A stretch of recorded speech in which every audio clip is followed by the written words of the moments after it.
2021 and 2024. Yeah, four.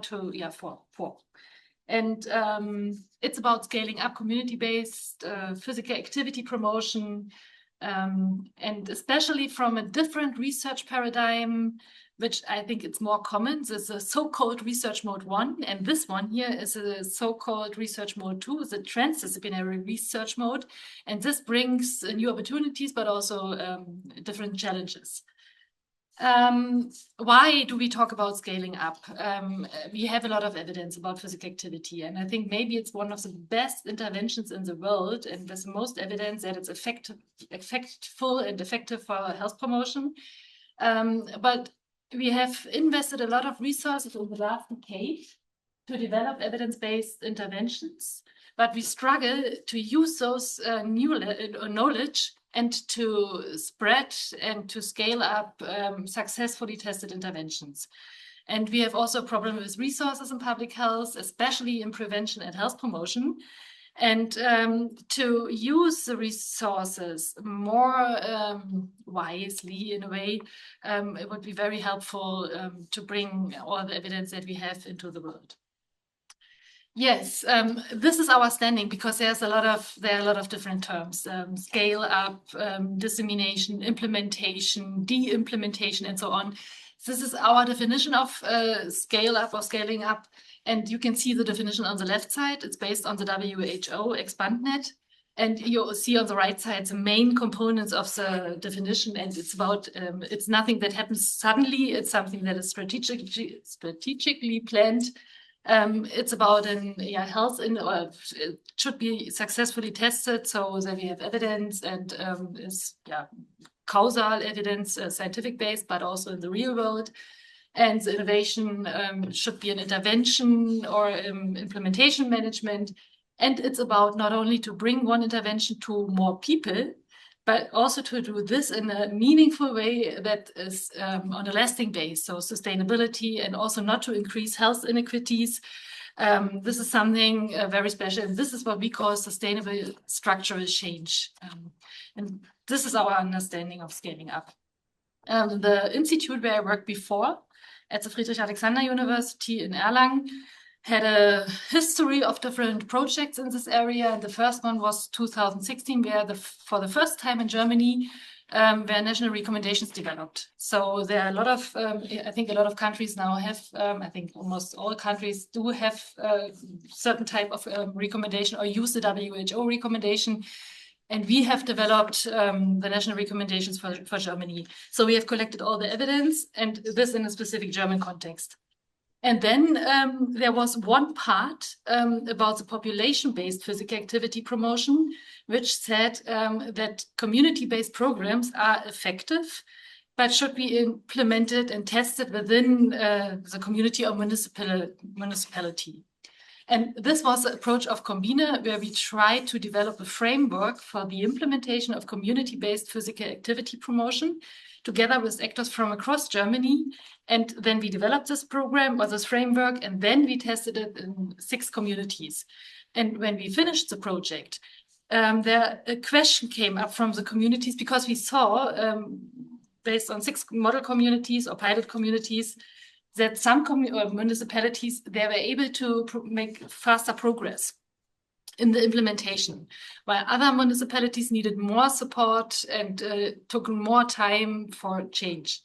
And then we thought, okay, what's the relationship between the support we give and how are the context factors within a community for implementing those programs?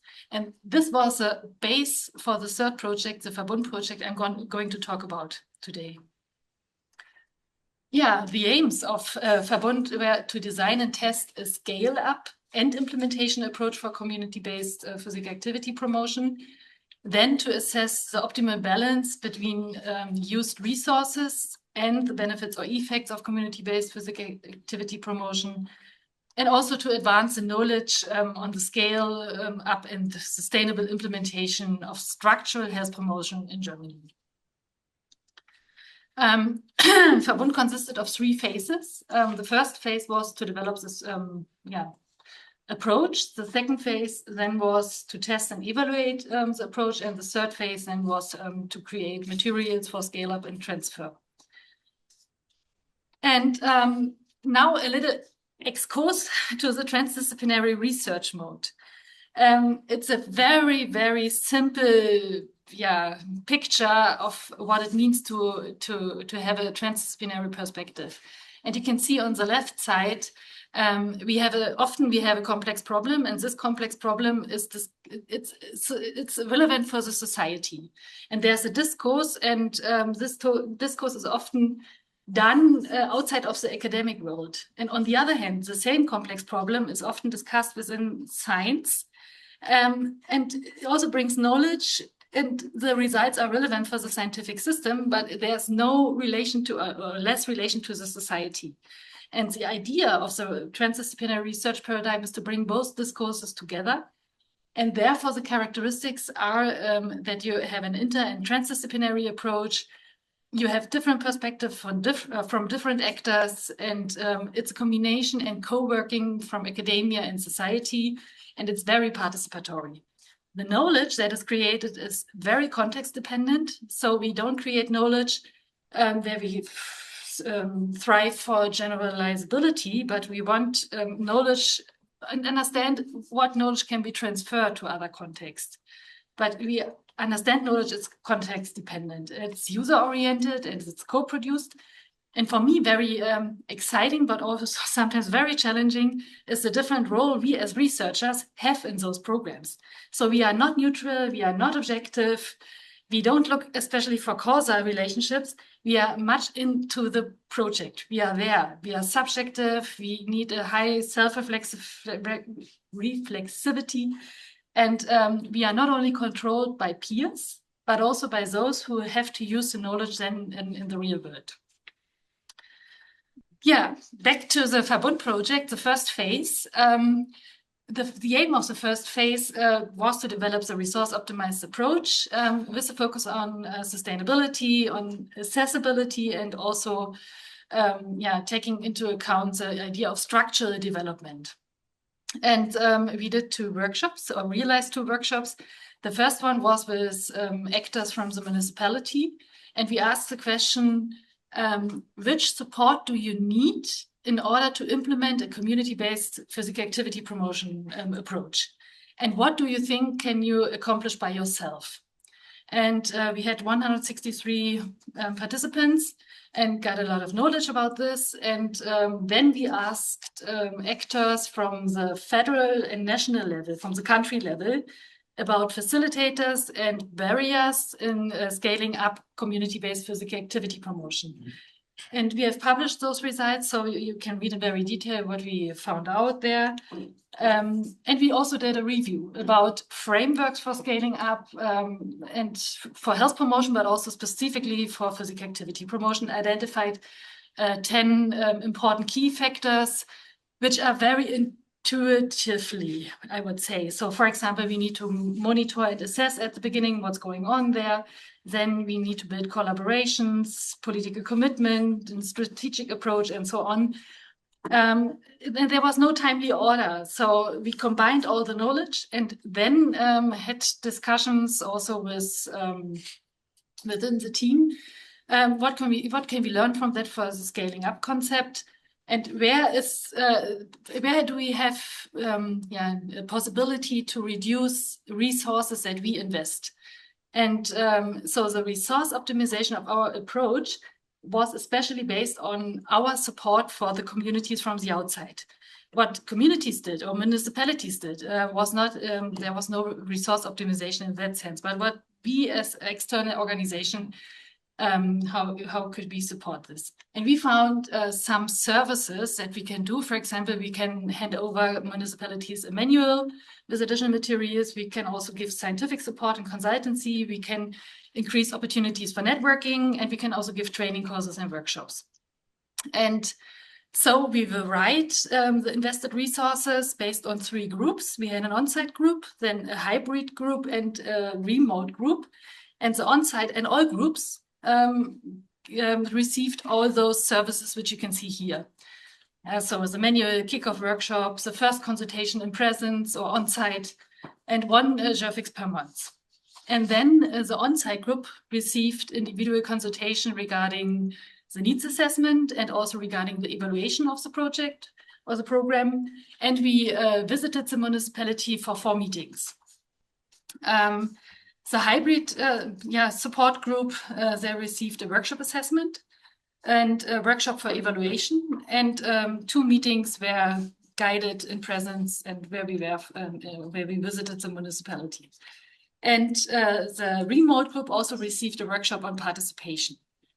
And this was a whole variation. It's hard to keep that in mind, but maybe I hope you can remember this a little bit, because it will be interesting. And now, at the same time, we had an invitation process for communities or municipalities who could send a letter of intent when they want to participate.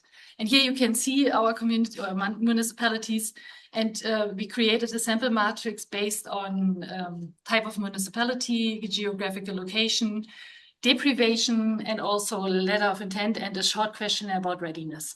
And this is what we combined. And finally, we came up with the sample matrix where we tried to have at least most of the criteria in each group. And we started, and the municipalities had to use this manual. And the good news is the manual is available in German. This is the bad news. It's not available in English, but in German. It has a lot of materials and describes in very, very detail what communities did. But the core of it was a cooperative planning methodology. And this is what you can see here. So they had a preparation phase, an assessment phase. Then they had the task to set up planning groups, different types of planning groups, organize the planning process. This means to define which meeting took place when, how long should the time period be, which actors should be included in the group, and then to develop measures in those groups and to implement the measures in the municipality. And the cooperative planning group itself has a structure of idea finding, comparing with needs assessment, setting aims and priorities, and then the development of measures. And this process was supported by us with the variation of different support services. And this was our evaluation here. I look at the time, and when I see you don't have to understand this in detail. We had an evaluation model, which is also very common with input, process, output, outcome, impact. As you can see, there's no impact, and this has a reason. We were not successful. So suddenly 4 communities disappeared, so they decided not to take part any longer, which is completely understandable, but left us with this picture. So the whole on-site group, and we would have expected that we lose the remote group because of less support services, but we lost the on-site group. And decided that we had one community or municipality, which is the largest municipality in Germany, so it's not so difficult. And they have several districts, and those districts are so large and big that they count as one city. And so we filled up the hybrid group and decided to leave the on-site group as the on-site group was, because we had made so much progress in the project, we were not able to fill up again with other communities or municipalities who were interested. So we did this evaluation in the preparation phase. In the manual, there is a traffic light system. So for each and every single meeting, there are criteria that should be fulfilled in order to make the next meeting. And then we created a traffic light system. And this was something we used during the process, also during reflection talks with the municipalities who still participated, and decided 0 for criteria is not reached, 1 it's in the middle, and 2 is reached, is green. And this is the picture we got afterwards. As you can see, we had some green lights. In the above line, you see the meetings, the cooperative planning meeting, and there was also a steering committee meeting. And what's interesting is not only what happens in the meeting, but also what happens in between the meetings. And yeah, and here you can see the picture, not easy to interpret. And we just calculated the proportion of green lights, as you can see, and we found out that,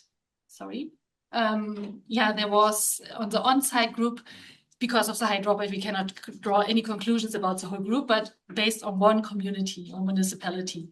Our meetings took place. It was a highly deprived community. They were able to actively engage politicians and also people with social disadvantages.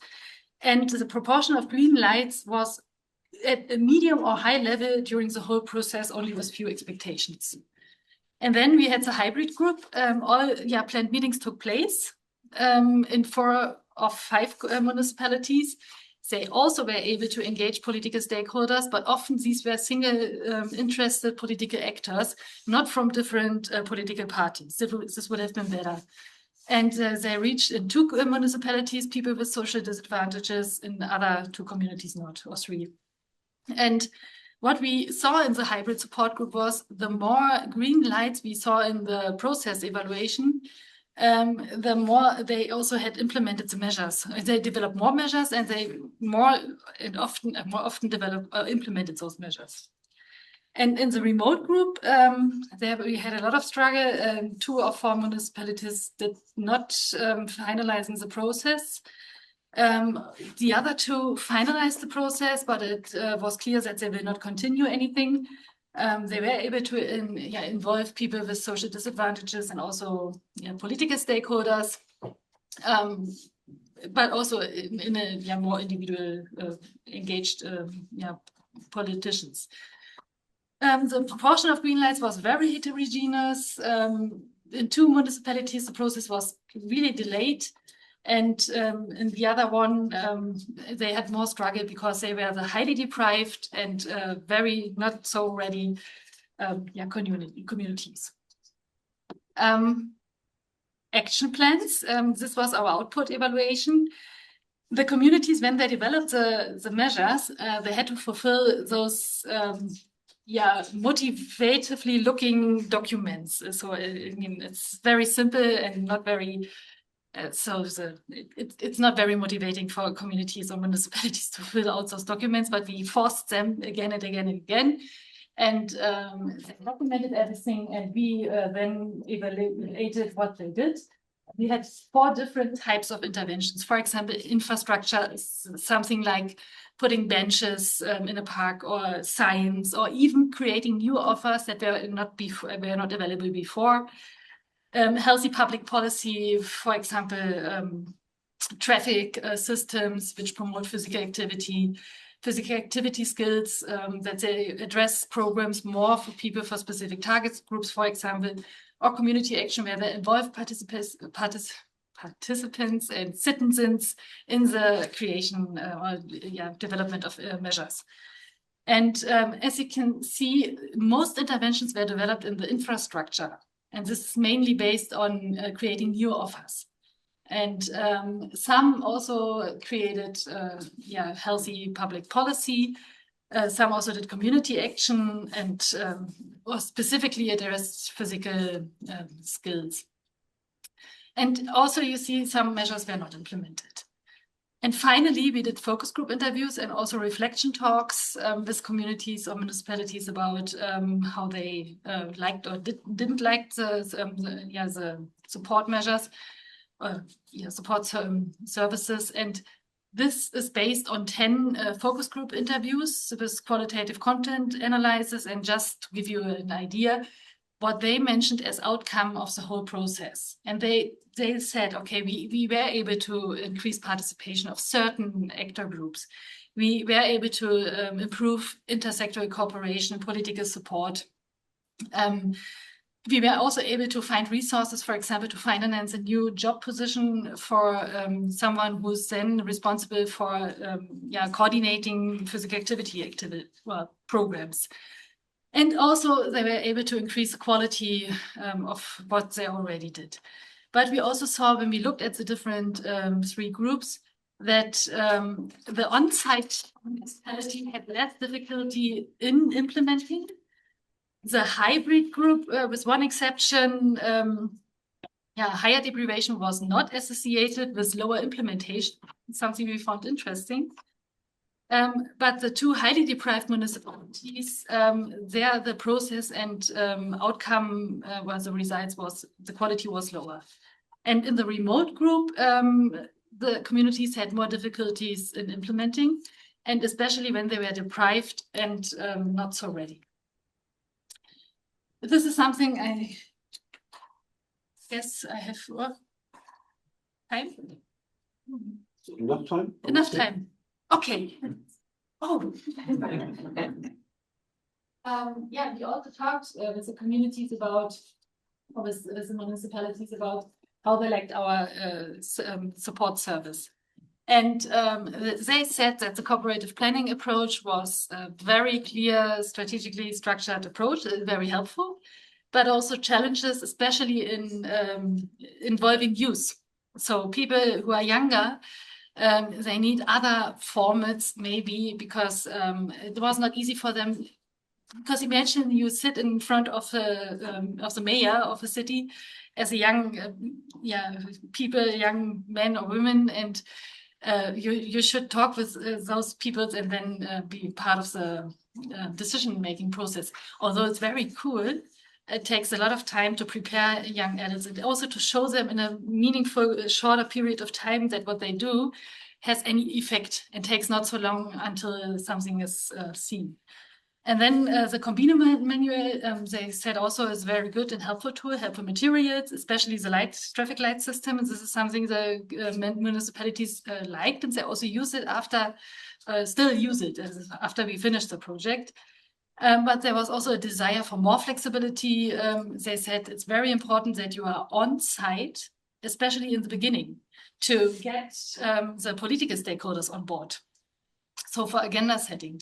And they suggested a workshop for funding management, which is maybe obvious, helpful. So yeah, the training courses were also a good choice of topics.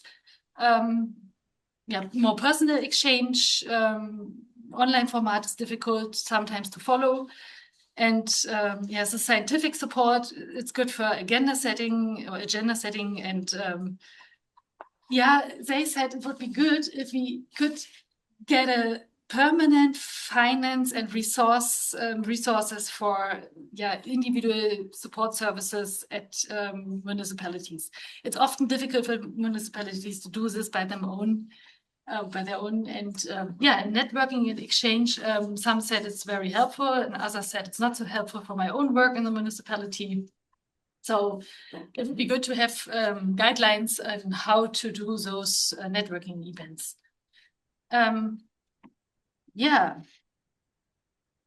The final result, one result in the last phase of our project was a was a manual where we described in detail every step of the scaling up and also implementation approach.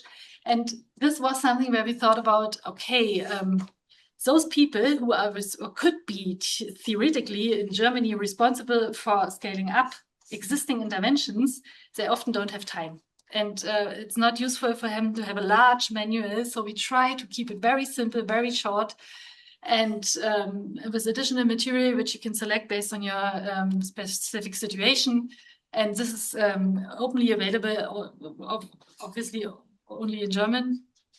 And finally, what are the challenges in the transdisciplinary research mode?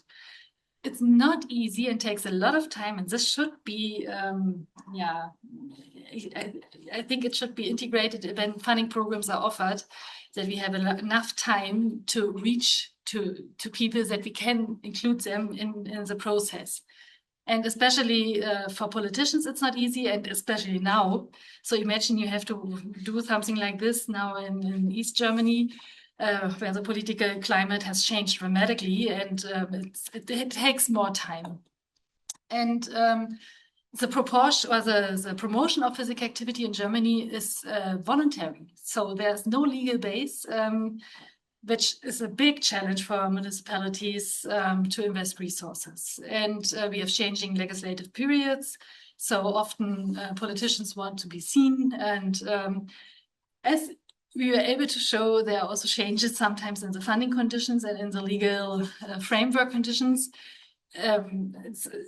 So research designs, and in this sense, the transdisciplinary research design was very, very helpful, as we could adapt to those real-world challenges, which is not so easy when you have a research mode 1 with a cluster randomization and where you have different conditions. And we also were still impacted by the COVID-19 and also the Ukraine war, which broke out. And sometimes facilities for physical activity promotion, sports facilities, are used as shelters for others, for example. Okay. Yeah, the scientific challenges for the transdisciplinary research mode. As I said in the beginning, for us as researchers, we are also we are more or less more trained in the research mode 1 idea of objective, neutral, being objective and neutral and finding causal relationships. This was very different. So we were part of it, and we constantly had struggles of how far can we go? So do we leave now our role as scientists, or are we still scientists, or are we now part of the community or not? And this needs to be discussed, and I think openly, because it brings, I think, opportunities, but also really challenges regarding the results. And you need new capacities. Imagine all the talks we had with the municipalities due to the change of the legal conditions. This is a big conflict in this sense, and it's also itself is related to resource use. So invested resources are then not well spent if projects cannot be done because of stopping of every funding. So, and you have to manage this, and you have to deal with this, and you need conflict. You have to listen, but also to be clear in your communication. This is not usually trained in study programs, or we were not trained, so we adapted and learned during that process. It takes long until you can see results from what you are doing. And what we also tried is to give power for evaluation from us to the municipalities, to the actors. So we invited them to be part of the evaluation, to also think about evaluation methods for their measures that they developed. And usually municipalities and the people there are not trained in doing evaluation, and especially they don't have enough resources in the sense of personnel staff to do those evaluation. So sometimes they are very happy when they can say, you are from the university, do this, and we don't have time or money to do this. And yeah, the established scientific structures. So for me, yeah, going this road on the transdisciplinary research paradigm in the academic world was so for a long time, I didn't know if this would be successful. So I'm very happy that it now works further with the University of Bremen, but it cannot be calculated. And for those who are doing their PhD in those programs, they struggle in publishing, still struggling in publishing their results, because many reviewers are not very familiar with this approach, and it's not easy to publish those field research. Often the impact factor is very low. So if you have universities and the academic systems or higher education institutions which are very much focused on impact factors and the number of publications and quantitative indicators, you are usually those of the site which are not promoted. And so career paths for younger researchers is really hard to plan. But it's changing also. So, but these were our experiences in the physical activity field. Yeah, so thank you very much for listening. I didn't do this alone. There was a whole team behind, and I'm very happy that we had a really good team, cool team. We worked very closely together, and this was super helpful. All the municipalities who participated in our programs, and the funder was the statutory health insurance with their programs. yeah, thanks to them. And now I'm open for questions. Thank you very much. Thank you for the nice presentation.